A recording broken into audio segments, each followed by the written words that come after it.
ದೇವನಹಳ್ಳಿ ಬೆಂಗಳೂರು ಗ್ರಾಮಾಂತರ ಗಾಂಜಾ ಸಾಗಾಟ ಆರೋಪಿಯು ಬಂಧನ. ಥಾಯ್ ಏರ್ವೇಸ್ನ ವಿಮಾನ ಸಂಖ್ಯೆ TG-325ರಲ್ಲಿ ನಿಗದಿತ ಆಗಮನದ ಸಮಯ 17/7/2026 ತಡರಾತ್ರಿ 11:45 ವೇಳೆಗೆ ಬ್ಯಾಂಕಾಕ್ನಿಂದ ಆಗಮಿಸಿದಂತಹ ಭಾರತೀಯ ಪ್ರಜೆ ಕುಮಾರಿ ವೈಷ್ಣವಿ ಮಾಮಿ ನಿಕುಂಜ್ ಬಾಯಿ ಅವರನ್ನ ಕಸ್ಟಮ್ಸ್ ಎಐಯು ವಶಕ್ಕೆ ಪಡೆದಿದ್ದಾರೆ. ಇವರು ಸುಮಾರು 1.5 ಕೋಟಿ ಮೌಲ್ಯದ ಸುಮಾರು 4.30 ಕೆಜಿ ಹೈಡ್ರೋಫೋನಿಕ್ ಗಾಂಜಾವನ್ನು ಅಕ್ರಮವಾಗಿ ಸಾಗಿಸುತ್ತಿದ್ದರು ಎಂದು ತಿಳಿದು ಬಂದಿದ್ದು, ಈ ಸಂಬಂಧ NDPS ಕಾಯ್ದೆಯಡಿ ಪ್ರಕರಣ ದಾಖಲಿಸಲಾಗಿದೆ.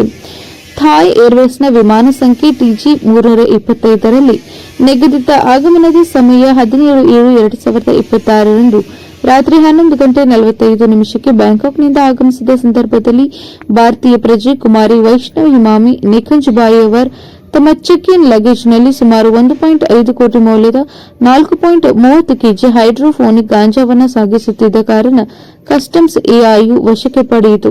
ನಂತರ ಸದರಿ ಪ್ರಯಾಣಿಕರ ವಿರುದ್ಧ NDPS ಕಾಯ್ದೆ 1985ರ ಅಡಿಯಲ್ಲಿ ಪ್ರಕರಣ ದಾಖಲಿಸಲಾಗಿದೆ. ಯಲಿಯೂರು ರಾಧಾಕೃಷ್ಣ, ದೇವನಹಳ್ಳಿ.